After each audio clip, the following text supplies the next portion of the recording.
Do you remember when the music came out of every single window on the block, so that you could walk a mile on a summer evening and never once stop hearing it?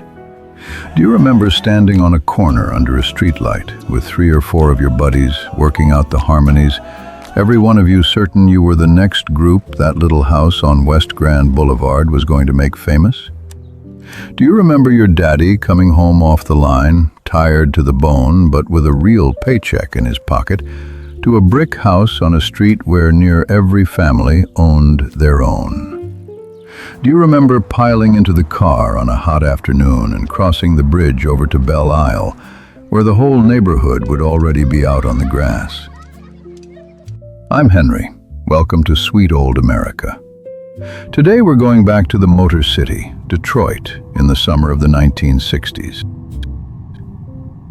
This was the city that put the whole country on wheels, and in those years it was riding just as high as the cars it built.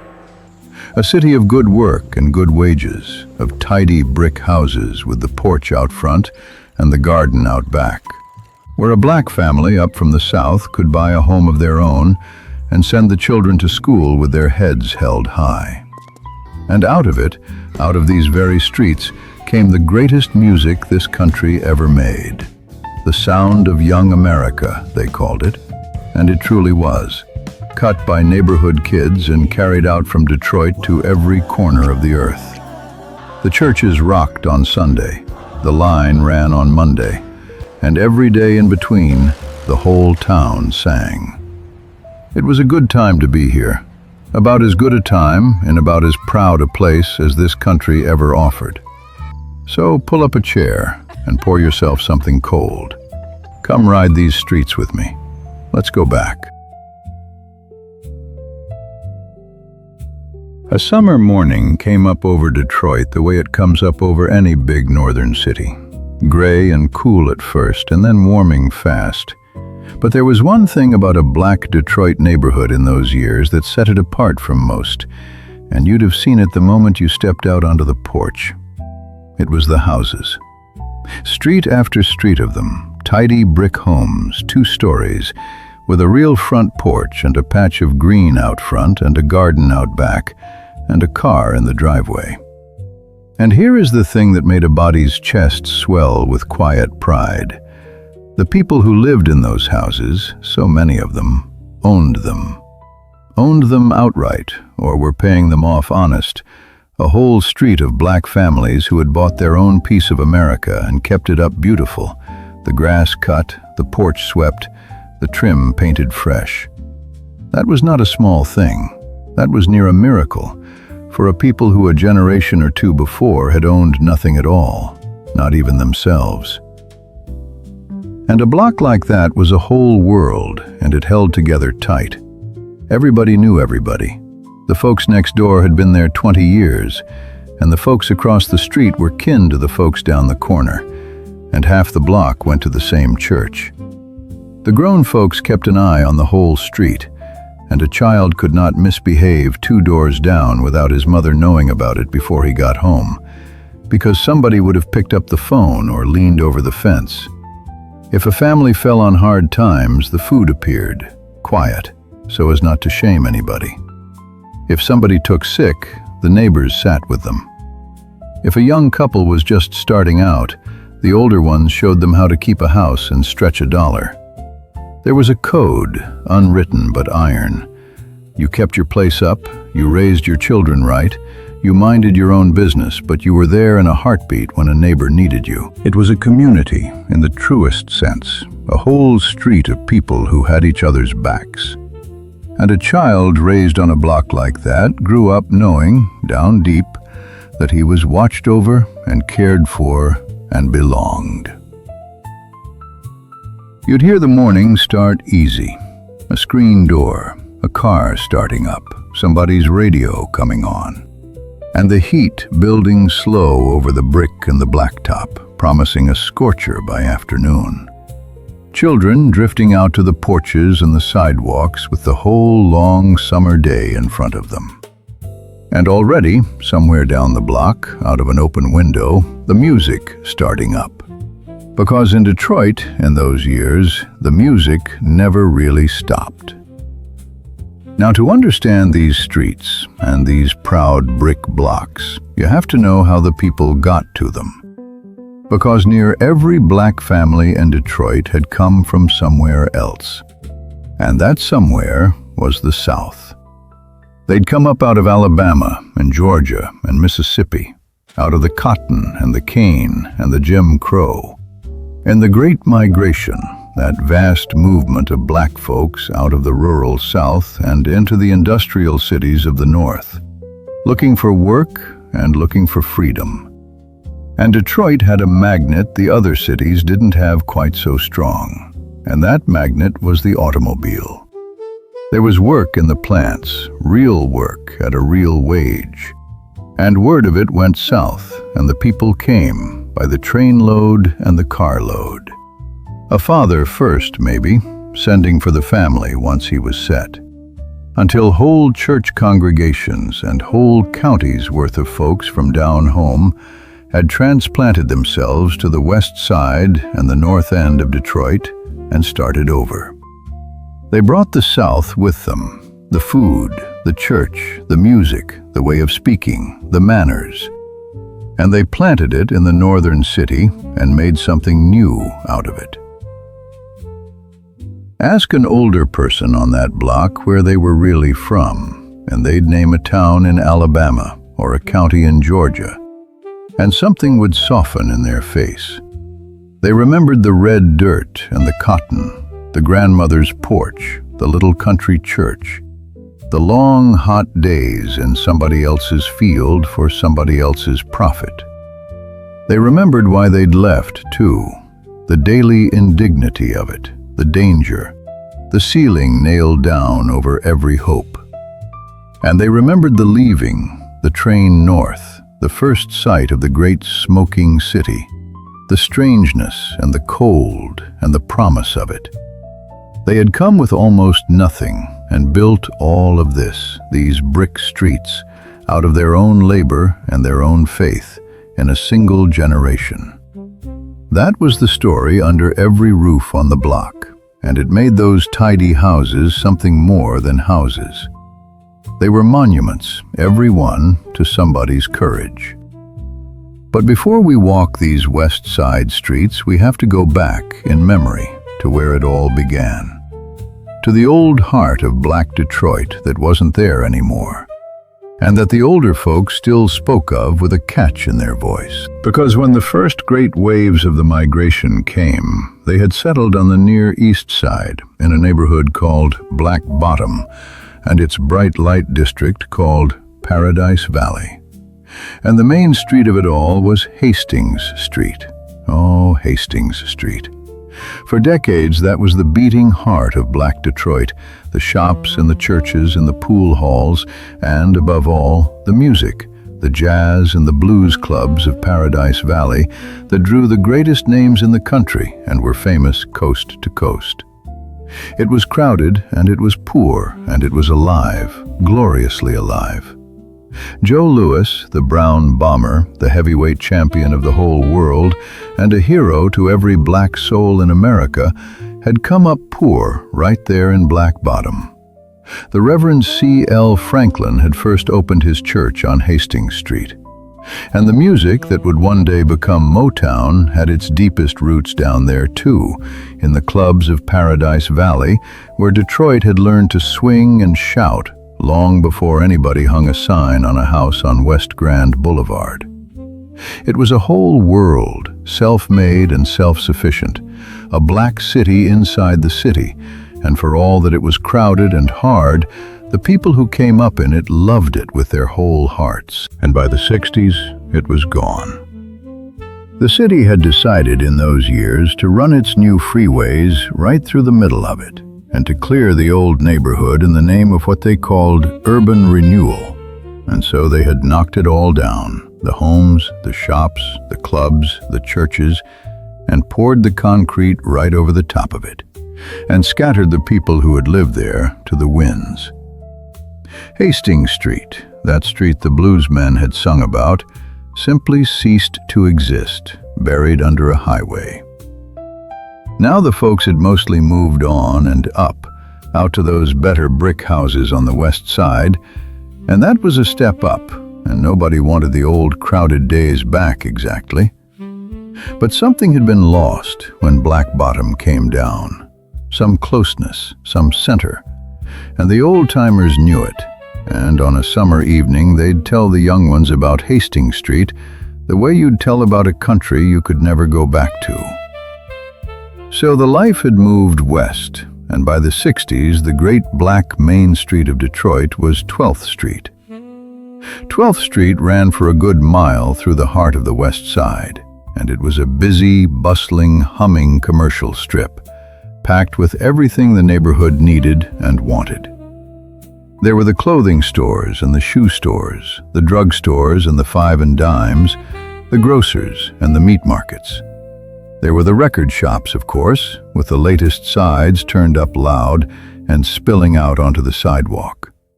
There were the barber shops full of talk and the beauty parlors with the hot combs going, the pool rooms and the storefront churches and the little restaurants.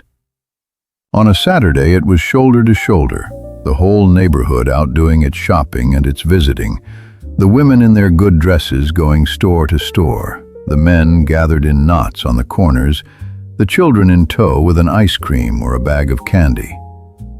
You'd run into your cousin, your pastor, your old school teacher, the fellow you worked the line beside, half a dozen people you knew, just walking one block. And every meeting came with a "how you doing" and a bit of news and a laugh. It was commerce, but it was more than commerce. It was the neighborhood seeing itself, all in one place, all dressed up and out in the sun. And there was a warmth to it that a shopping mall could never in 100 years replace. And there were the night spots, the bars and the lounges and the blind pigs, the after-hours joints where the music and the good times ran late. 12th Street never really slept.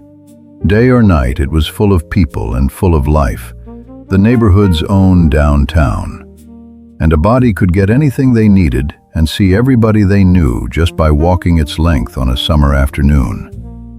And a child's whole world could be found on that street too, starting with the corner store. Every few blocks had one, and it was where your mother sent you with a list and some change, and where you spent whatever pennies were yours on the candy in the glass case down at your eye level. There was the pop cooler and the ice cream, and the man behind the counter who knew your family and would let it go on the book till payday if times were tight. And in the back of a good many of those stores, and in the barber shops and the bars up and down the strip, there ran the numbers, the policy game, where folks put down a little money on a set of numbers each day, hoping to hit, dreaming on it, playing the number that came to them in a dream or off a hymn board. It was against the law, and it took money some folks couldn't spare, that's true enough. But it was woven right into the daily life of the neighborhood, a little flutter of hope with the morning coffee. And the runner who collected the bets was as familiar a figure on the block as the mailman. And threaded all through those blocks and that busy strip were the churches, more of them than you could count, the big established ones in their brick and stone, and the little storefront churches tucked between a barber shop and a beauty parlor, a hand-lettered sign in the window, and folding chairs inside, where a preacher who worked the line all week would preach his heart out on Sunday. You were never more than a block or two from a house of God in that neighborhood, and on a Sunday morning the whole street belonged to them, the folks in their finest walking to service, the singing already starting up behind the doors. But we'll come back to the church, because the church deserves a walk all its own. For now, just know that it was everywhere, the steady beam under everything else, as much a part of the streetscape as the corner store and the record shop. And of course, this being Detroit, everybody got there by car. This was the Motor City, the town that had put the whole of America on wheels, And it showed in the driveways and along the curbs, because near everybody drove, and a man took real pride in his automobile. And the cars were beautiful in those years, the great long Detroit cars with the chrome and the fins and the big engines, rolling off the very lines where half the neighborhood worked. A new model in the driveway was a badge of having arrived, of a good year at the plant, and a man would wash it and wax it in the driveway on a Saturday until it gleamed like a jewel, and then take the family out for a Sunday drive, just for the pleasure of it. There was a rightness to it, a Detroit family and a Detroit car. They had built it with their own hands, after all, and now here they were riding in it, and that was a circle that closed up satisfying. And these were the years Detroit built the cars folks still dream about. The long, low muscle cars with the big engines, the convertibles with the top down, the chrome catching the sun. A young man who'd saved up and bought himself something sharp and fast would cruise it slow down the avenue on a summer evening with the radio going, one arm out the window, and every head would turn. And he would feel, for that one shining moment, like the king of the whole world. The car was freedom, and it was status, and it was pride. And in the city that made them, a black man behind the wheel of a fine one had claimed a piece of the American dream you could see and hear and touch. And wherever you drove, and whatever you did, the radio was on. Because the radio was the voice of the neighborhood, and Detroit's black radio was something special. There was a station, WCHB, that had the distinction of being the very first radio station in the entire country that was both owned and run by black folks, the neighborhood's own voice, on the air, playing the neighborhood's own music and speaking to the neighborhood's own life. And the disc jockeys were local celebrities, with their smooth patter and their signature lines, spinning the gospel on Sunday morning and the rhythm and blues the rest of the week, reading the dedications, keeping up a running conversation with the whole West Side all day long. That radio was on in the kitchen, and on in the car, and on in the barber shop, the soundtrack of the whole summer. And more of what it played was coming from right there in Detroit. On a Sunday morning, it turned to the gospel, the great choirs and the quartets, and Reverend Franklin's sermons, and it went into the houses while the Sunday dinner cooked and folks got ready for church. The rest of the week, it was the rhythm and blues and the soul, the new Motown sides that the DJs would play, and the whole neighborhood would be humming by nightfall. There was a closeness in it, a black voice on a black station playing black music for a black neighborhood, telling you the news that mattered to you, giving out the dedications from this one to that one, celebrating the local kids who'd made records. It made the whole sprawling West Side feel like one big front room, everybody tuned to the same station, everybody in on the same songs, all summer long. And for the children, summer meant freedom, the way it did everywhere, but a Detroit-flavored freedom. School let out and the days ran wide open. There was the sandlot ball game and the playground. The games got up in the street and the alley. There was the fire hydrant, cracked open on the hottest days to send the water gushing so the whole block's children could run and shriek in it. There were the long bike rides and the penny candy and the ice cream truck working its way down the block with the bell going.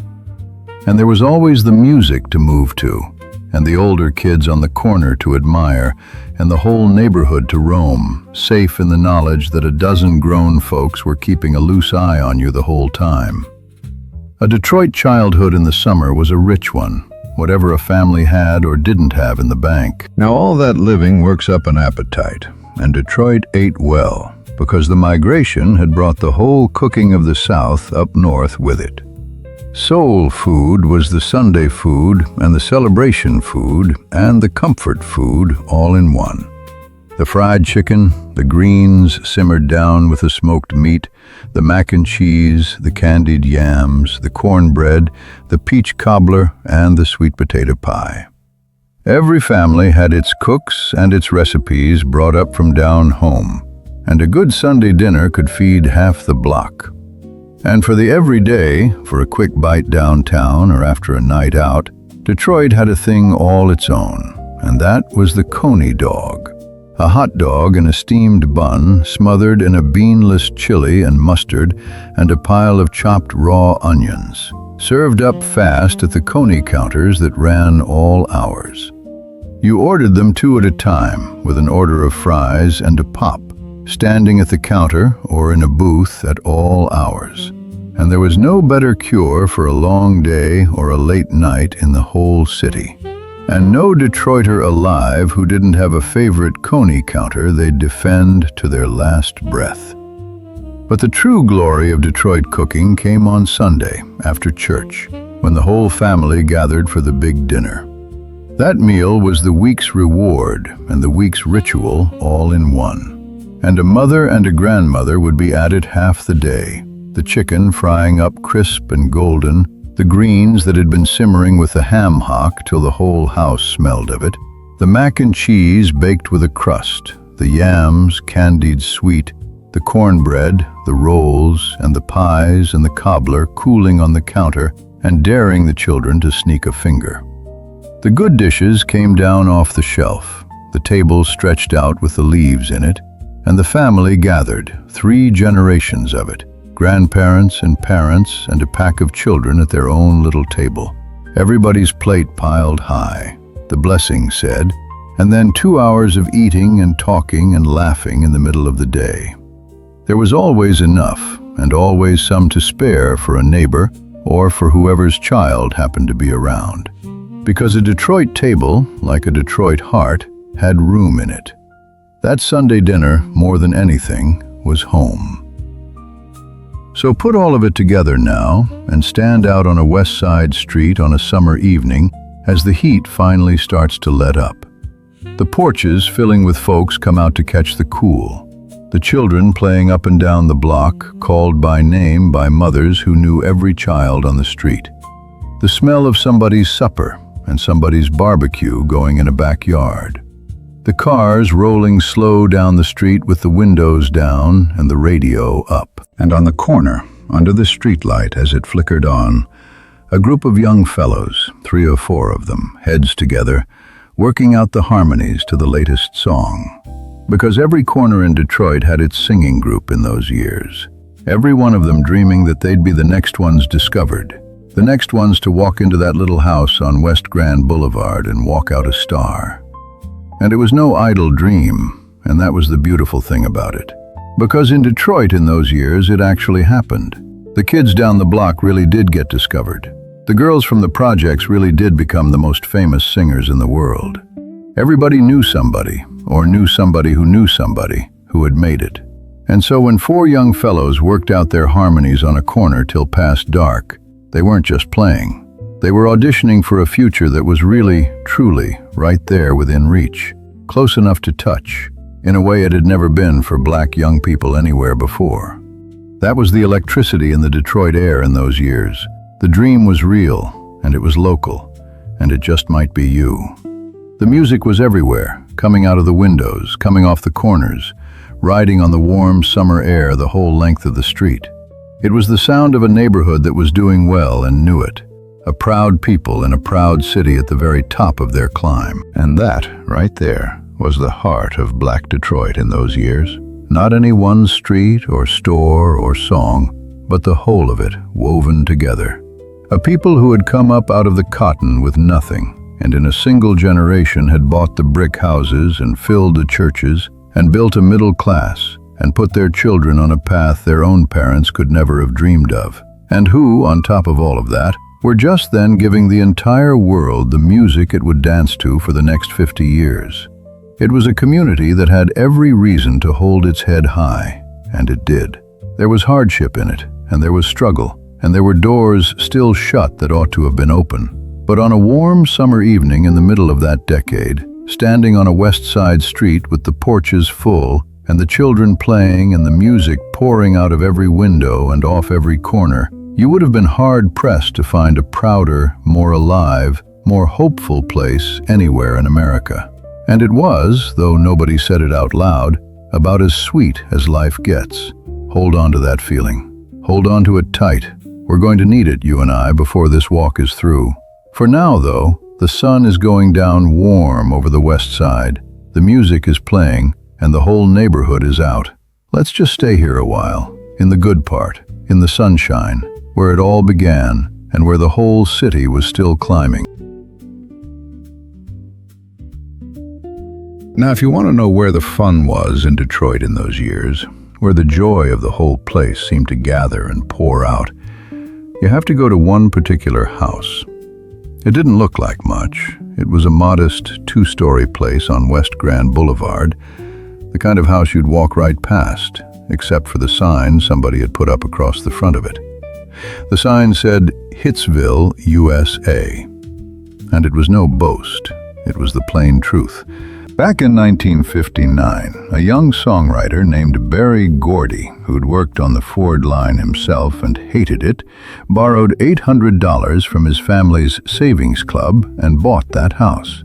And he had an idea about how to make records the way Ford made cars, an assembly line for music, where a young person could come in one door with nothing but a voice and a dream, and come out the other a polished star. He set up a little studio in the back in what had been the garage, and he called it Studio A, and it ran near around the clock. He named his company Motown, short for Motor Town, after the city itself. And he gave the music a slogan that had no business coming true and came true anyway. He called it The Sound of Young America. And within just a few short years, the whole young country, black and white, north and south, and then the whole wide world beyond, really was dancing to a sound made by a handful of black kids in a converted garage on the west side of Detroit. And that assembly line idea of his was no accident, and it was pure Detroit. Gordy had stood on the Ford line himself, watched the frame come down one end and the finished car roll off the other, each worker adding his one piece, and he thought, why not make records that way? So Motown had its writers and its producers, its house band, its artist development people, its quality control meetings where they'd argue over every new record before it went out. A song came in raw and went down the line. The writing, the playing, the singing, the polishing, and rolled off the end a finished hit, ready to ship. It was the Motor City's own genius, applied to music instead of machinery. Take the thing apart into steps, do each step better than anybody, and turn out quality by the thousand. Only what came off this line wasn't cars, it was joy, pressed into little discs of vinyl and shipped out to the whole world. And what a roll call of them there was.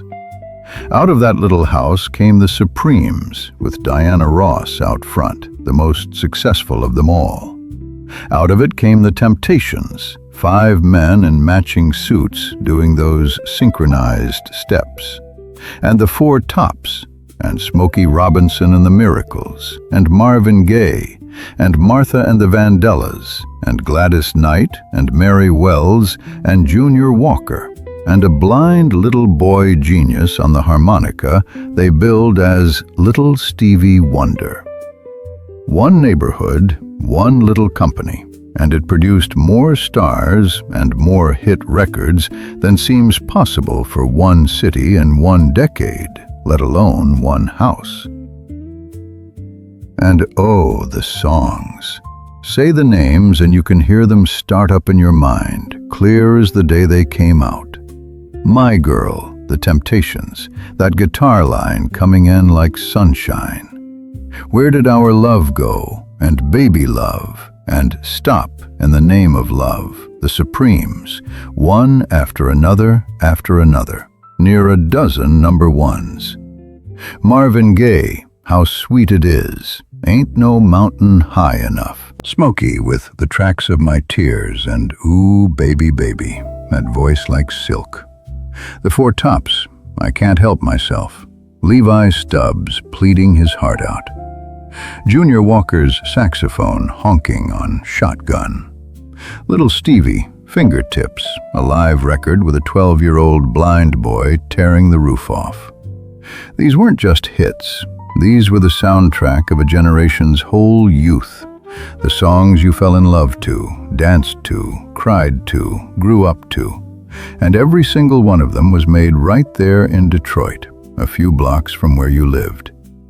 And here is a thing that almost nobody outside Detroit ever knew, and it's a shame, because they were the secret heart of the whole sound.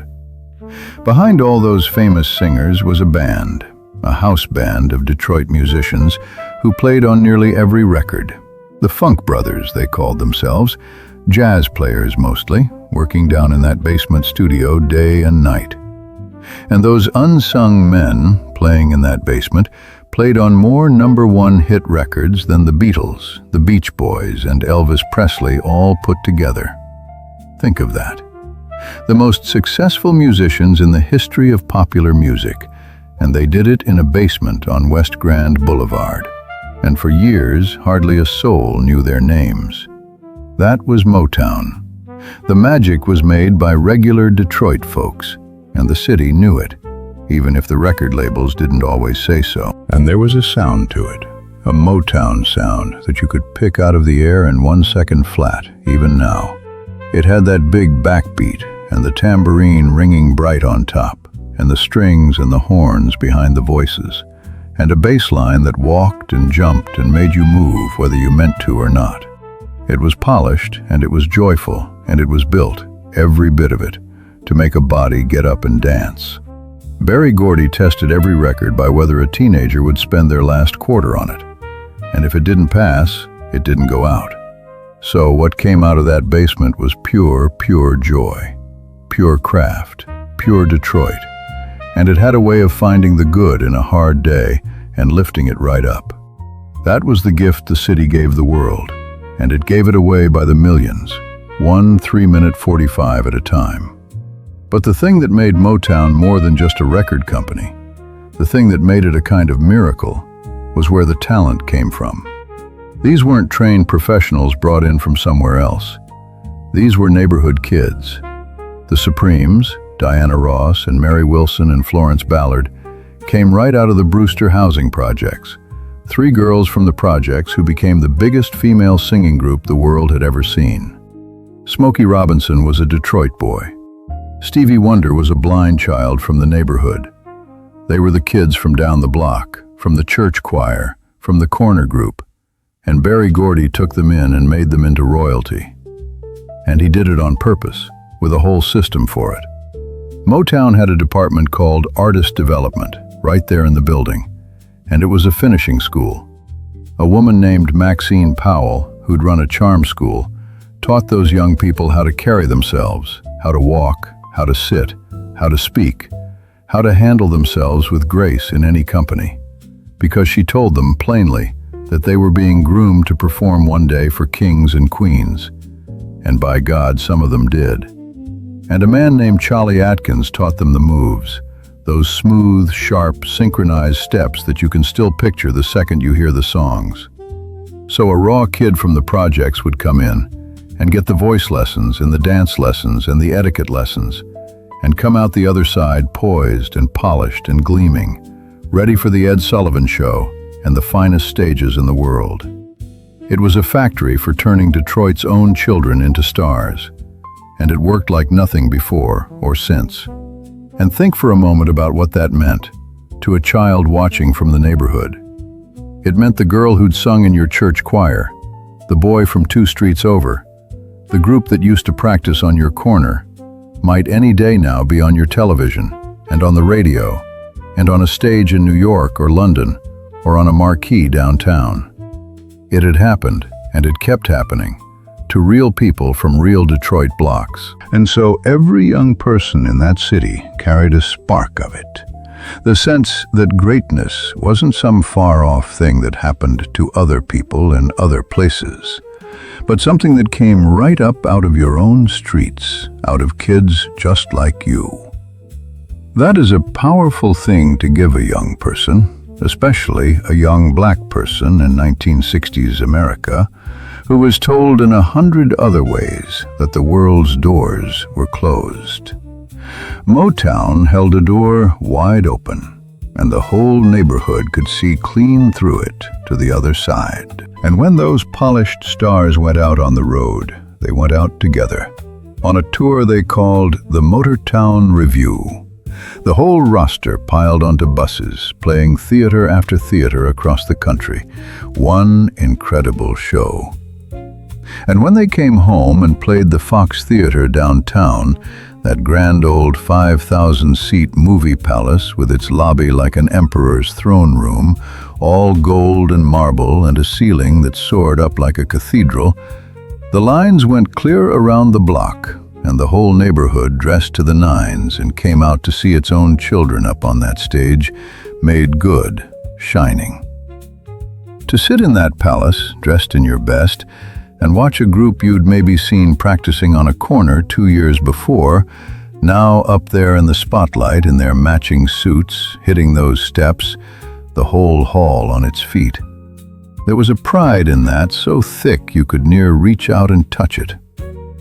And the picture houses did double duty, because on an ordinary afternoon, that same grand screen, and the smaller neighborhood theaters too, ran the movies, the Saturday matinee where the children spent the whole afternoon for a quarter. The westerns the older folks had always loved, the newsreels and the cartoons and the double features. The show, whether it was Motown live on the stage or a picture up on the screen, was where Detroit went to dream a while in the cool and the dark. And on a Sunday night, the family would gather around the television set to watch the Ed Sullivan Show. And when a Motown act came on, the Supremes in their gowns, the Temptations in their steps, a whole city leaned in with pride, because those were Detroit's kids up there in front of the entire nation. It was Motown against the British invasion all decade long, the Beatles and the rest on one side, and Detroit's own sound on the other. And Detroit more than held its own. And the neighborhood took its cue from those stars, too. Motown taught a whole generation to dress sharp and stand tall, and folks put on their best and carried themselves with a new kind of pride. And there was something deeper in that pride than just fine clothes, especially in those years.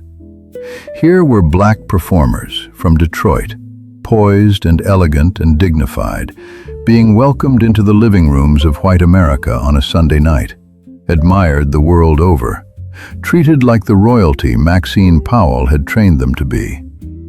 In a country still arguing over whether black folks could sit at a lunch counter, that meant something. It was a kind of quiet victory, beamed out on the television every week. See how beautiful, see how gifted, see how graceful. The music opened doors and softened hearts that the speeches and the marches, for all their power, couldn't always reach. And the neighborhood felt every bit of that, and stood a little taller for it, because those were its own children out there, changing minds 3 minutes at a time. And there was one summer and one song that seemed to gather up the whole feeling of it all. In 1964, Martha and the Vandellas put out a record called Dancing in the Street, and it became something more than a hit. It became an anthem.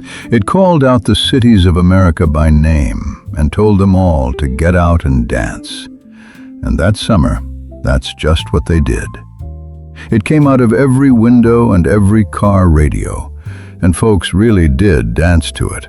Out on the porches and the sidewalks and the corners, the whole hot city moving to the same beat. There has never been a better summer song, or one that better caught a moment, a young black America feeling its power and its joy, dancing in the street, in the summer, at the very top of its hopes. And folks took it literally, because that's what you did with a song like that. On a hot evening, when it came on, somebody would turn the radio up and set it in the window facing out, or a car would pull up with the doors open and the music going, and the young people would just start dancing right there on the sidewalk, on the porch, in the street. The little ones copied the big ones. The old folks watched from the steps and tapped their feet and remembered their own dancing days. It didn't cost a thing, and it asked nothing of anybody but to move and be glad. And for those few minutes, the whole block was one thing, one beat, one joy, out under the summer sky. If you ever wonder what heaven might sound like, an old Detroiter could tell you. It sounds like a Motown record drifting down a warm street, with everybody you love out dancing to it. But not all the summer fun came out of a radio. And on a hot afternoon, there was one place the whole neighborhood headed, and that was Belle Isle. Belle Isle was a great island park sitting right out in the Detroit River, reached by a bridge, 1,000 acres of green with the water all around it. And Black Detroit had made it their own. On a summer weekend, the families came out in droves. The church picnics with the long tables of food, the barbecues with the smoke rising up under the trees, the ball games, the swimming, the children running loose. Folks would spread out for the whole day, and the young people would stroll and flirt, and in the evening the cars would make the slow circle around the island, windows down, radios playing, everybody out to see and be seen as the sun went down over the water.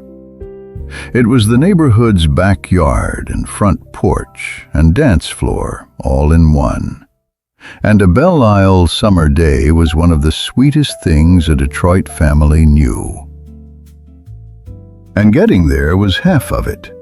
You'd pack the car the night before and rise early to beat the crowd, the trunk loaded with the cooler and the grill and the folding chairs and the big pots of food, the children crammed in the back, and drive over the bridge with the whole river opening up around you and the city skyline behind. And when you got there, like as not, half your church or half your block was already there, staking out the good spots under the trees. And the day would unfold long and easy, the men tending the grills and pitching horseshoes, the women laying out a spread that could feed an army, the babies napping on blankets in the shade, the older children running wild and swimming, the teenagers off in their own world by the water. There was a grand old bandstand, and sometimes music playing, and the aquarium and the conservatory to wander through, and the great fountain. And as the day cooled, the smell of all that barbecue hanging in the air, folks would settle back full and happy and watch the sun go down over the water, in no hurry at all to leave, because there was nowhere in the world better to be. And there was the ball game too, because downtown at the corner of Michigan and Trumbull stood Tiger Stadium, that grand old ballpark, and the Tigers were the city's team, white and black alike, pulling for them together. And the neighborhood had its own hero on that field, a slugger named Willie Horton, a big, strong local boy who'd been raised right there in the city's own projects and had made it all the way to the big leagues. When Willie came to the plate, the whole town felt it because he was one of theirs. You could take the family down to the corner on a hot afternoon, get a seat for cheap, and spend the day with a hot dog and a cold pop watching the Tigers. The whole ballpark a real Detroit crowd, everybody in it together. There was something about that old park, hemmed in tight by the streets, the green of it so bright when you came up out of the tunnel, the fans right on top of the action.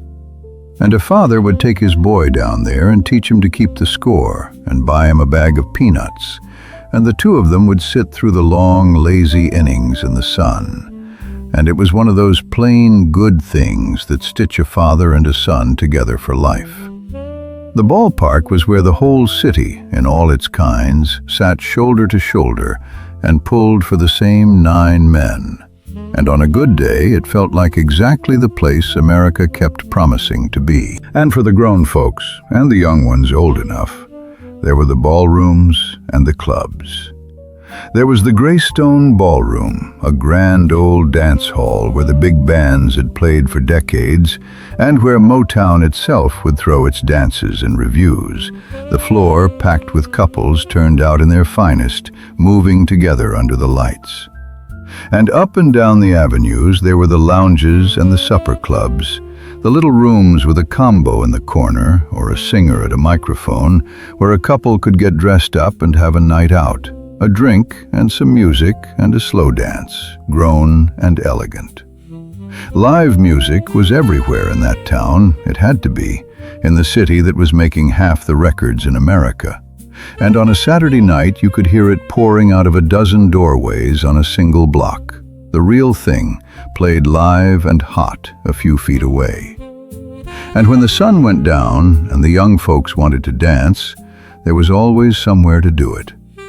There was the record hop, where the kids danced to the DJ spinning the latest 45s in a gym or a hall.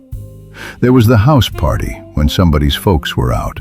The rug rolled back and the lights turned low and the records stacked up on the little player. Everybody packed in dancing to the Temptations and the Supremes, and the slow ones at the end of the night when a young man finally got to hold a girl close. Oh, that basement party, that was where a Detroit youth really lived. Somebody would put a colored bulb in the light socket and set out a bowl of chips and some pop, and stack the 45s so they'd drop one after another. And the fast ones got the floor jumping and showing off the steps they'd learned off the television. And then the slow jam would come on. The lights would go down another notch, and every young man in the room would screw up his courage and cross the floor to ask that one girl to dance. And if she said yes, and the two of them swayed there, barely moving while Smokey sang, well, a boy could live off the memory of that for a week. Half the courtships in Detroit began in somebody's dim basement on a Saturday night, dancing close to a Motown record. It was innocent, mostly, and it was sweet, and it was young, and it will never come again the way it was. The music that had been made a few blocks over on West Grand Boulevard came right back home to those front rooms and those record hops, and the neighborhood danced to the sound its own children had made, all summer long, on into the warm Detroit night. And that was the beautiful circle of it, the thing that made Detroit different from anywhere else. In most places, the music on the radio came from far away, from stars you'd never meet, made in cities you'd never see. But in Detroit, the music came from home. The kids who made it were your neighbors. The house it was made in was across town. The stars on the Ed Sullivan Show were girls from the projects and boys from the choir. So when the neighborhood danced to Motown, it was dancing to itself, to its own genius, its own beauty, its own children come good. There has never been anything quite like it before or since. A whole community that made the very soundtrack the whole world danced to, and then got to dance to it themselves in their own front rooms on a summer night, knowing every bit of it had come from right here. That was the joy of Detroit in the 60s. That was where the fun was. It was in the little house on West Grand and the palace at the Fox, on Belle Isle and at the corner, on the corner under the streetlight and down in the basement with the colored bulb burning. But most of all, it was in the music the city made and the city danced to, its own genius handed back to it every single day.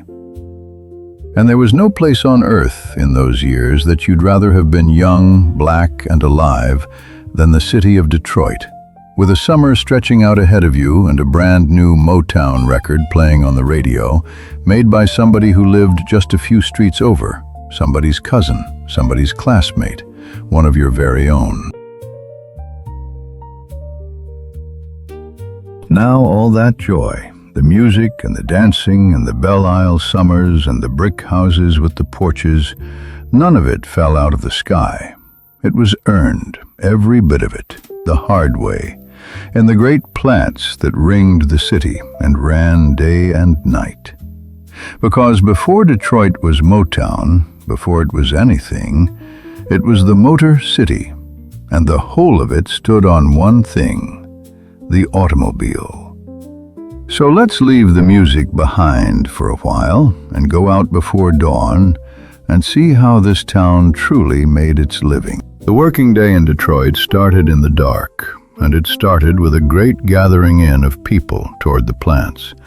Long before the sun was up, the alarm clocks went off all over the neighborhood, and the men rose and dressed and packed a lunch and headed out, some driving, some catching the bus, some walking to the gate. A whole army of working people moving through the gray morning toward the factories. And these were not small places. These were among the largest factories the world had ever seen.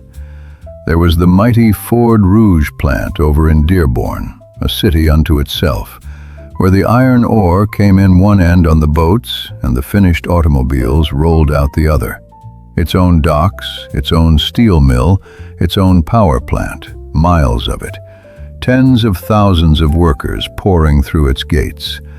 A place so vast and so complete that raw ore and sand and rubber went in and whole shining cars came out, all under one great sprawling roof of smoke and fire and noise. There was Dodge, Maine, over in Hamtramck, an enormous old complex swarming with thousands of workers every shift. There was Cadillac and Chrysler and the Chevrolet plants and Packard and 100 smaller shops that fed them the parts. And they ran around the clock, 3 shifts a day, the lights of them burning through the night, the great heartbeat of the city that never stopped. And the whole rhythm of the neighborhood bent around those shifts. There was the day shift and the afternoon shift and the midnight shift, and a family's whole life was arranged by which one the father or the mother was working. A man on days rose in the dark and was home for supper. A man on afternoons slept late, left after lunch, and came home near midnight to a plate kept warm. A man on midnights slept while the world worked, and worked while the world slept. The shades drawn against the day, the children hushed so Daddy could rest. The change of shifts was a great event. Twice or 3 times a day, the streets around the plant flooding with thousands of workers coming and going, the parking lots emptying and filling, the taverns doing a brisk trade at odd hours. And a whole world of workers knew each other by their shift, worked beside the same men for years, formed friendships as deep as any, in the strange fellowship of people who share hard work and hard hours. The plant wasn't just where you got your check. It was half your life, and half your world, and half your friends. And what a mix of humanity it threw together. The auto plants had drawn people from everywhere. Black folks up from the south, and white folks up from Appalachia, and immigrants from Poland and Italy, and a dozen other places. All of them come to Detroit for the same reason. All of them standing on the same line. They didn't always love one another out in the city, where the neighborhoods stayed divided and the old prejudices ran deep. But on the line, doing the same brutal work for the same wage, depending on the man next to you to do his part so the whole thing didn't foul up, something like a rough brotherhood could grow. A black man and a white man from the hills of Kentucky might not have crossed paths anywhere else in America. But on the line at Dodge, Maine, they worked side by side, day after day, and shared a lunch and a complaint and a laugh, and knew each other's families, and stood together in the union when it counted. The plant didn't cure what ailed the country, but it was one of the few places in that America where all those kinds of people had to make it work together. And mostly, in the doing of the work, they did. And it was those plants, more than anything else, that had drawn the great migration north to Detroit in the first place. Down in the South, a black man could pick cotton or push a plow for somebody else and never get ahead. But word had gone down that up in Detroit, the automobile companies were hiring and paying real wages, cash money, to any man strong enough to do the work. And so they came, hundreds of thousands of them over the years, out of the deep South and up to the plants, until by the middle of the 1960s, there were something like 250,000 black workers on the lines of the big automobile companies. It was the auto industry that had built Black Detroit, that had turned sharecroppers into wage earners, and wage earners into homeowners in a single generation. The plant was hard, but the plant was the ladder, and everybody knew it. And getting on at the plant was a rite of passage, a day a young man remembered all his life. Word would come that they were hiring, and you'd go down to the employment gate with a crowd of other hopefuls and wait. And if you were big and strong and healthy and lucky, you got hired in. And just like that, your whole future changed. Often it was a word from somebody already inside that got you in the door. An uncle, a father, a man from your church who'd put in a word with the foreman. And so whole families and whole congregations ended up working the same plant. Fathers and sons on the same line, cousins on the same shift. A father took real pride the day he walked his boy in and got him started, passing down the plant the way another man might pass down a farm. Once you were in, and you'd built up your seniority, you had something solid under you, a job that would be there, a wage you could count on, a place in the world. Young men measured their lives by it. Get on at the plant, buy a car, find a girl, buy a house, raise the children. It was a whole life laid out, steady and honorable, and the plant was the foundation stone of all of it. And the heart of the plant was the line. The assembly line was the thing that Henry Ford had given the world, and it was a marvel and a monster both. The car came down the line slow and steady and never stopped, and each man stood in his spot and did his one job: bolt this, weld that, hang this door, drop this engine, over and over, all day long, as the line carried the work past him and on to the next man. It was loud beyond describing, the din of the machinery and the impact wrenches and the metal on metal, so loud the men learned to read each other's lips and talk with their hands. It was fast, and it never let up, because the line set the pace, and a man had to keep up with the line or foul the whole works. By the end of a shift, a body was worn to the bone, deaf and aching and filthy, having done the same motion 10,000 times. But at that pace, at those plants, a finished automobile rolled off the end of the line about once a minute, all day, every day. And that was the wonder of it. And the workers of Detroit did that, with their own two hands. Picture a day of it. You clocked in before the sun, in the great echoing shed of the plant, and you took your spot on the line, and the horn sounded, and the line started to move, and it did not stop, except for your breaks, for 8 hours or 10. The same motion, over and over. A man on the door line hung 100 doors an hour. A man in the body shop threw the same sparks all day. The heat in summer was terrible. No air moving in those old plants. The metal all around holding the warmth. And a man sweated through his clothes by the first break. You ate your lunch fast and got back to your spot before the line caught you. Your ears rang for hours after you left. And there was real danger in it. The presses that could take a hand, the hooks and the chains overhead, the hot metal, the fork trucks, and every man knew somebody who'd been hurt, or worse. It used a body up. A man who'd given 20 years to the line felt it in his back and his knees and his hearing for the rest of his life. But he'd done something real, something you could see and drive and touch. And there is a pride in that which no soft job ever gave a man. Now I have to tell you a hard part of the story straight, because it wouldn't be honest not to. The work in those plants was not handed out fair. When a black man hired in, more often than not, he got sent to the worst jobs in the whole place. The hottest, the dirtiest, the most dangerous. Above all, there was the foundry, where the engine blocks were cast, where the molten metal was poured, and the heat was like the inside of a furnace, and the air was thick with sand and smoke. That was where they put the black workers, in disproportion, shift after shift, in conditions that wore a man down before his time. The cleaner jobs, the skilled trades, the foreman's badge, those for a long time went to white men, and a black worker could give the company 30 good years and still watch a white man with half his time get promoted over him. It was wrong, and the men knew it was wrong, and in time they organized and pushed and fought to change it.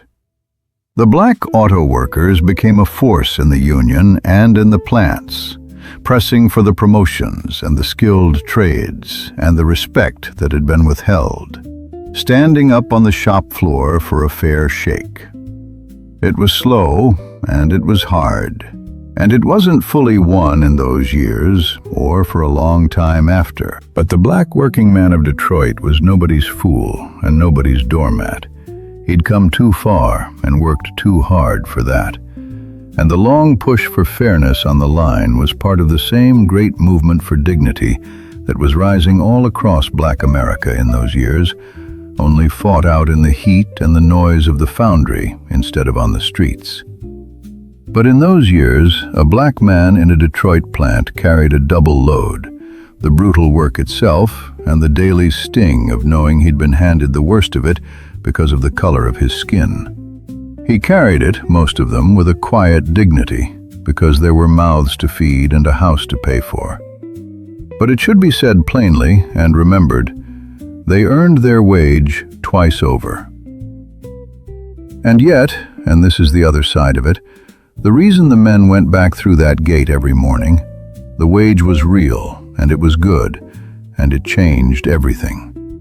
Because the workers of Detroit had a union, the United Auto Workers, the UAW, that had fought long and hard back in the 30s and 40s, and had won for the working man a contract and a wage that a family could actually live on. Good pay, benefits, a pension at the end.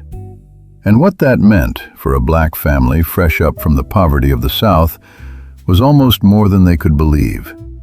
It meant you could buy a house, a real house, brick, with a yard, and own it. It meant you could put decent food on the table every day and clothes on the children's backs and a car in the driveway. It meant a boy could finish high school instead of going to the field, and maybe, just maybe, go on to college and become something his grandfather could never have dreamed of. That auto wage built black Detroit. It is the whole reason for those proud brick streets, the reason Detroit came to have one of the largest black middle classes and the highest rate of black homeownership of any big city in America. The line was hard. But the line was also, for hundreds of thousands of families, the road up and out of poverty, and into a dignity their people had been denied for 300 years. And you have to have come from nothing to feel the full weight of what that meant. A man whose father had been a sharecropper, who'd maybe been born in a cabin with a dirt floor, who'd picked cotton as a child under a sun that didn't care whether he lived or died. That man could stand on the line at Dodge, Maine, and hate every hard minute of it, and still feel a fierce pride, because every Friday he brought home a check with his name on it, cash money, more than his father had seen in a year, and it was his. He could walk into a store and pay for what his family needed. He could hand his wife the money for the house note on a house they owned. He could look his children in the eye and know they'd never go hungry and never go without shoes, and would go further than he had. That is what the line bought for all its cruelty, not just a wage, but a standing in the world, a man's proper place, hard won and paid for in sweat. And a Detroit working man guarded that with everything he had, because he knew exactly how far his people had come to get it, and exactly how recently. And here's a thing worth pausing on, because it ties the whole city together. That same idea, the assembly line, the working folks pulling together to make something great, ran through Motown itself, just a few miles from the plants. Berry Gordy had built his music company on the very model of the auto plant he'd once worked in. And Motown was a black-owned business, one of the most successful black-owned businesses in the entire history of this country. A company that took in black talent and black labor and black genius and turned it into a fortune and a glory, and kept it right there in Detroit, in black hands. So the city's two greatest gifts to the world, the cars and the music, were made the same way, by the same kind of people, with the same Detroit genius for turning raw material into something the whole world wanted. One built with steel, the other with sound, both built by the hands and the hearts of Detroit's own. And it was the auto wage, in the end, that made the whole neighborhood possible, that paid for everything else. The money that came off those lines every Friday flowed out through the whole community and gave it life. It filled the collection plates that built the churches. It stocked the shelves of the black-owned stores on 12th Street and kept their doors open. It paid the black doctor and the black lawyer and the black undertaker.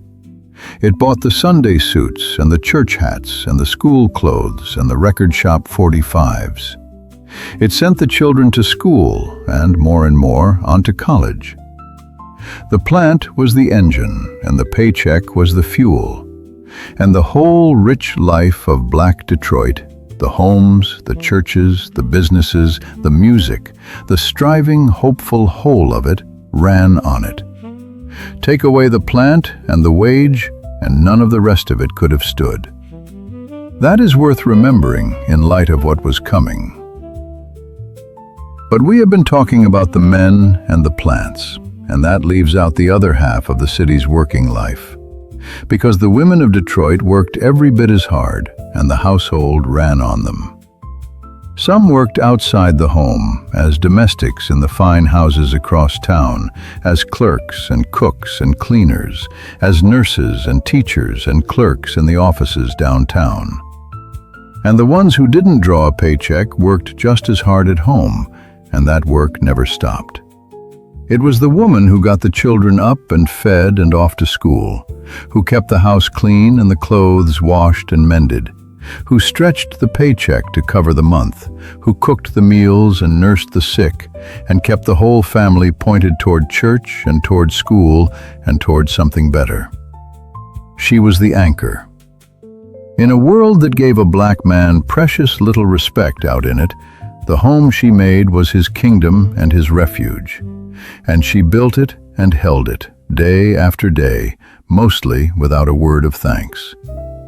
And a great many of those women had come up from the South themselves, had cleaned other people's houses since they were girls, and they knew the value of the home they were now building for their own, and they poured themselves into it. The house was spotless. The children were pressed and polished and drilled in their manners, taught to say ma'am and sir, taught that they represented the whole family every time they stepped out the door, taught above all that they were as good as anybody God ever made and had better carry themselves that way. That was the mother's work too, the raising up of children who would go further, the fierce daily insistence on dignity and education and church.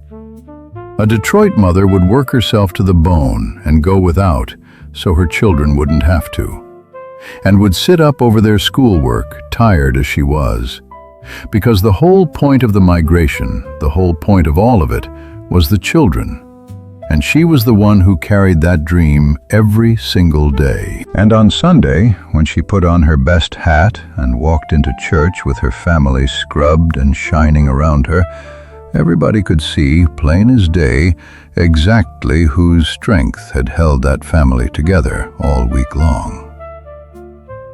So the shifts turned and the whistles blew, and in the late afternoon the great tide of workers flowed back out of the plant gates and home again, tired and dirty and done, another day's honest work behind them.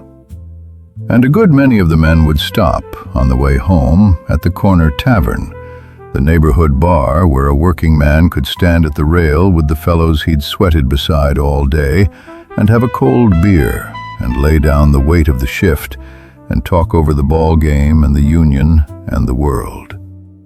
And there were the union halls and the lodges too, the meeting nights, the places where a black working man was a member in good standing, a brother, an officer maybe, respected and counted. The union hall was a kind of second home, where a man had a voice and a vote, where the grievances got aired and the solidarity got built, where a black worker stood equal with any other member, at least in principle and often in fact, and that was no small thing in that America. And the fraternal lodges, the Masons, the Elks, gave a man another place to stand tall, to wear the ring and hold the office, and be addressed with respect, to raise money for the sick and bury the dead with honor, and look after the widows and orphans of the brotherhood. These were the institutions a shut-out people had built to give one another the dignity the wider world withheld. And a Detroit working man moved among them, the plant, the union hall, the lodge, the church, a somebody in each one, however the world outside those doors chose to see him. Then home, up the steps of that hard-won brick house, to the supper on the table and the family gathered and the radio playing low, the whole reason he'd stood at that line all day long. That was how Detroit worked, hard hands and a good union wage and a house of your own at the end of it. And a music made by the same proud people, pouring out of the window while you ate.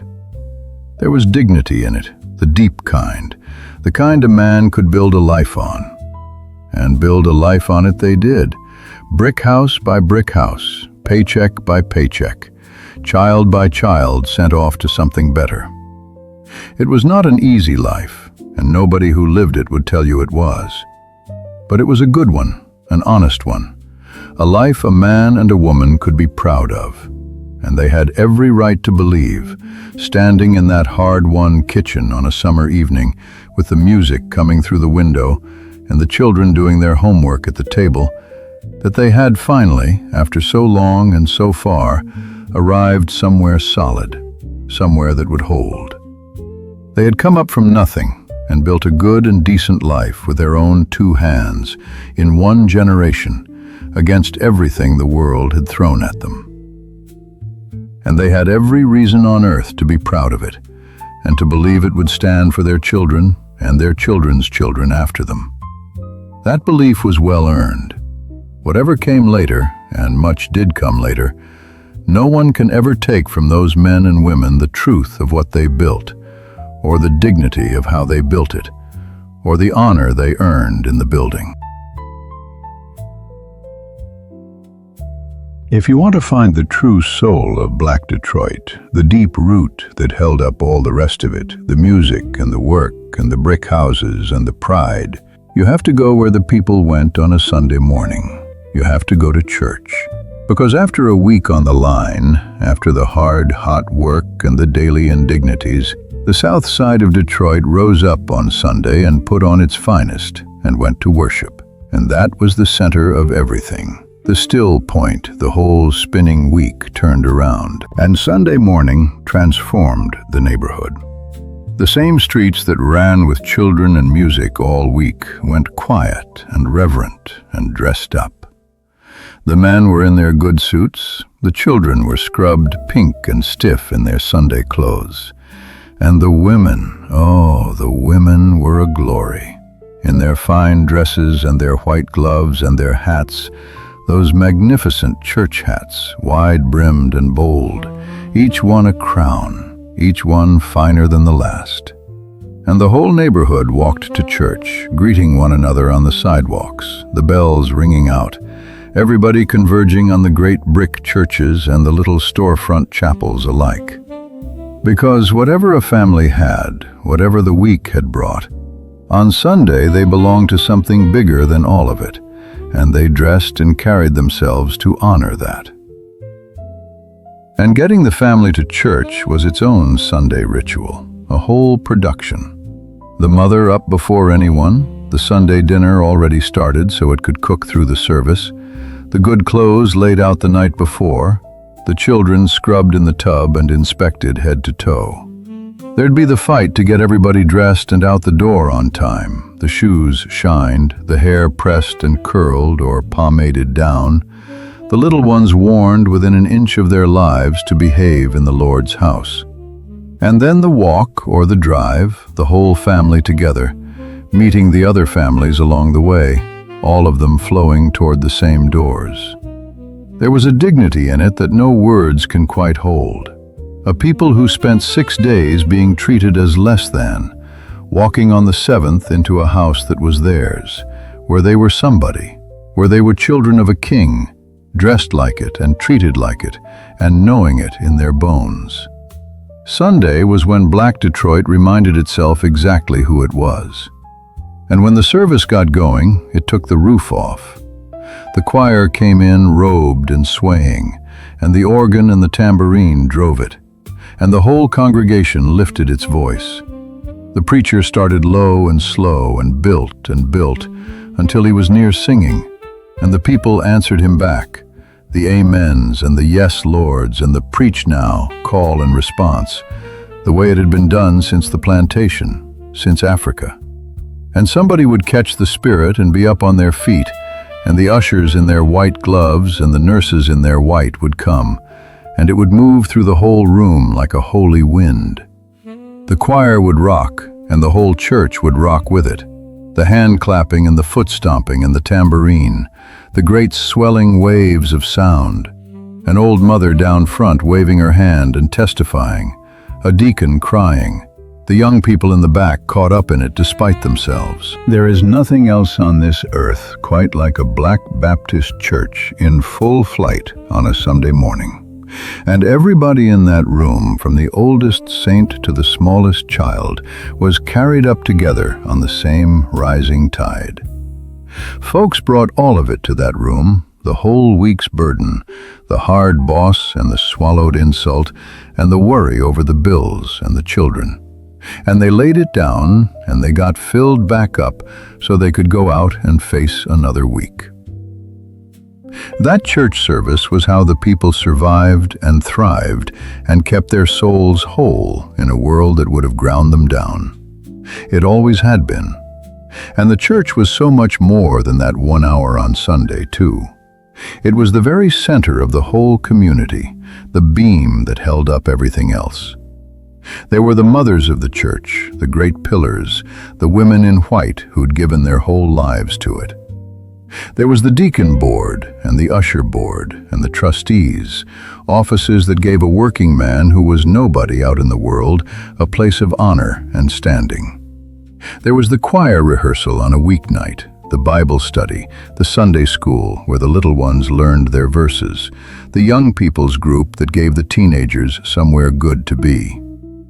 The church fed the hungry and clothed the cold, sat up with the sick and buried the dead, married the young and christened the babies, took up a collection when a family was burning out or laid off. It ran a mutual aid the banks never would.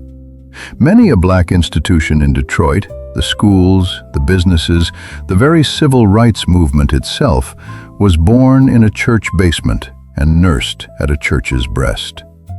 Take away the church, and the whole of Black Detroit would have come apart.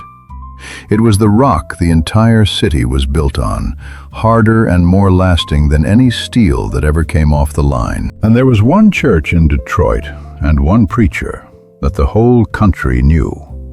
New Bethel Baptist Church, and its pastor, the Reverend C.L. Franklin. Reverend Franklin was the most famous black preacher in all of America in those years. the man with the $1 million voice. And that was no exaggeration.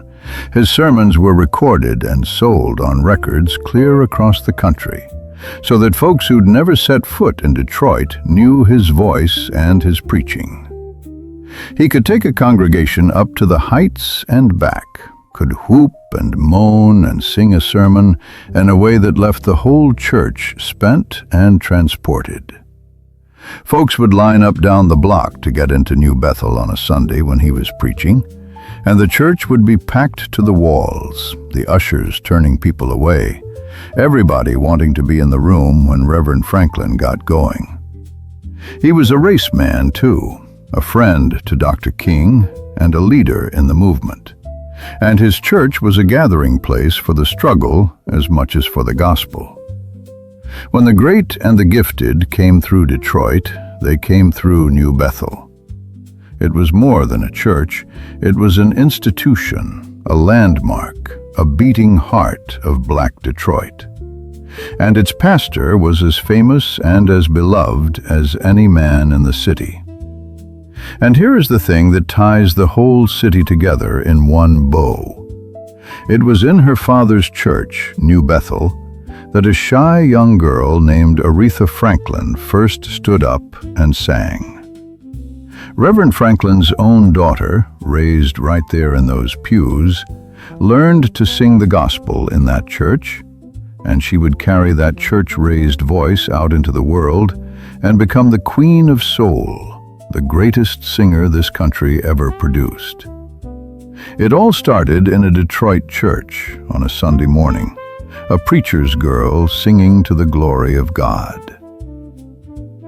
And Aretha was not alone in that, not by a long way. She was just the brightest star of a whole constellation. Because the truth is that near every one of those Motown singers and the soul singers and the great voices of the age had learned to sing in exactly the same place, the Black church. That was the school. That was where a child first stood up in front of the congregation, first learned to carry a melody and feel a lyric and move a room, first felt the power of a voice raised up in a crowded room full of people who loved them.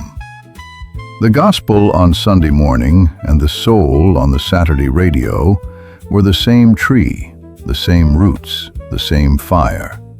One turned toward heaven and one toward a sweetheart, but the same voice, the same feeling, the same deep well. Detroit's churches were the hidden headwaters of all that glorious music. Before there was Hitsville, there was the choir loft. The whole sound of young America came, in the end, straight up out of the church. And that gospel power in those years was flowing out of the churches and straight into the great struggle of the age. Because the 1960s were the years of the civil rights movement, and the Black church was its beating heart.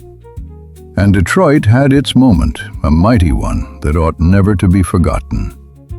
In June of 1963, the Reverend Dr. Martin Luther King came to Detroit and led what they called the Walk to Freedom, a march straight down Woodward Avenue, the city's great main street, and well over 100,000 people marched with him, black and white together, one of the largest civil rights demonstrations the country had yet seen. Imagine that day. Woodward Avenue, the great spine of the city, filled from curb to curb and as far as the eye could see with people. The auto workers and the church folks and the mothers with their children on their shoulders, the ministers arm in arm at the front, everybody dressed in their Sunday best, marching slow and solemn and singing the freedom songs. A river of humanity flowing down the middle of Detroit in the summer sun. Folks who were there said you could feel it in your chest, the size of it, the seriousness of it, the sense that history itself was walking down Woodward that day. And Detroit had turned out its hundreds of thousands to make it so. And at the end of it, Dr. King stood up and preached, and he told that Detroit crowd that he had a dream. He said those words there on Woodward Avenue in the summer of '63, months before he said them from the steps of the Lincoln Memorial in Washington. Detroit heard the dream first, and the people who marched that day, and the far greater number who cheered them on from the sidewalks, walked home that evening feeling 10 feet tall, feeling that the long-promised day of freedom was finally, truly coming, and that they were the ones who would bring it. That was the spirit of the age, and Black Detroit was full of it. There was a rising sense in those years that the walls were finally going to come down, that the sacrifices of the generations were about to pay off, that the children coming up would inherit a country their grandparents could never have dreamed of. You felt it in the churches and you felt it on the streets. And it fed on all the rest of it, on the good jobs and the brick homes, on the Motown stars beamed into the nation's living rooms, on the sheer visible proof all around that black folks could build and achieve and shine as brightly as anyone alive. It was a hopeful time, maybe the most hopeful time Black America had ever known. The dream that Dr. King preached on Woodward Avenue didn't feel like a far-off wish in Detroit in those years. It felt like it was coming true, right there, right then, all around you. And that hope came out to play too, on the Lord's Day and every other summer day, out at Belle Isle. Sunday after church, or any warm afternoon, the church picnics and the family reunions and the club outings spread across that island.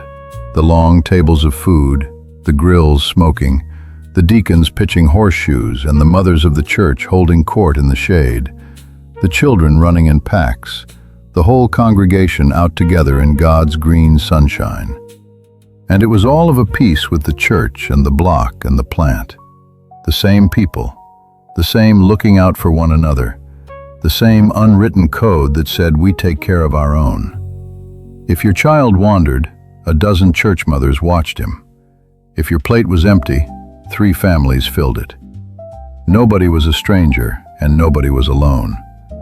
That was the deepest wealth of Black Detroit, deeper than the auto wage, deeper than the music even. The simple fact that you belonged, wholly and permanently, to a people who had you and would not let you fall. Now let that summer Sunday roll on toward the evening, the way it did 1,000 times. The great dinner in the afternoon, the family gathered, 3 generations at the table. And then, as the long day cooled, the neighborhood coming back out of doors for the sweet, slow dusk.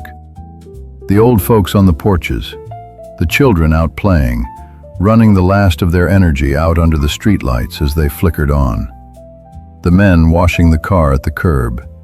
The smell of a late barbecue. And on the corner, one more time, the young fellows working out their harmonies in the gathering dark, chasing that Motown dream. And the music drifting out of the windows, soft now, the slow songs, as the block settled in for the night. There is a particular sweetness to that hour that anybody who lived it can call back in an instant. The pavement giving up the day's heat, the fireflies rising over the little squares of lawn, the streetlights buzzing on with their halos of moths, the smell of the last barbecue and somebody's roses, the low murmur of grown folks talking on the porches, a screen door slapping somewhere down the block, a bicycle bell, a baby fussing and being hushed. You were tired in the good way, from a full summer day. You were surrounded on every side by people who knew your name and your people and your whole story, who would look out for you as long as they drew breath. You were home, wholly and safely home, in the middle of your own people, in the best years anybody ever gave you. There is no wealth in all the world greater than that, and Black Detroit had it on 10,000 summer evenings, and did not know to count itself as rich as it truly was. A body sitting out on the porch in that warm dusk, with the whole neighborhood breathing easy around them, the churches full that morning, the plants running strong, the children safe, the music sweet, the brick house paid down a little more, could be forgiven for believing with their whole heart that this was how it would always be. that Detroit would go on rising forever, that the good years had no end. None of us knew then how close it all was to changing, that we were standing in the last of the golden light, and it was already beginning to fade. There had been a warning, if anyone had known how to read it. The old heart of the city, Black Bottom and Hastings Street, had already been torn down and paved under for the freeways, a whole world erased, and the people scattered. And that should have told us that even the things that seemed permanent could be taken away in the space of a few years. But we didn't read it that way. We just kept dancing. And then came the summer of 1967. It was July, and it was hot, and the police raided an after-hours club over on 12th Street, that same busy, humming 12th Street. And something that had been building for years, under all the prosperity, all the rage and the pain of the jobs that discriminated, and the police that harassed, and the doors that were still shut in a city that looked from the outside like it was doing so well.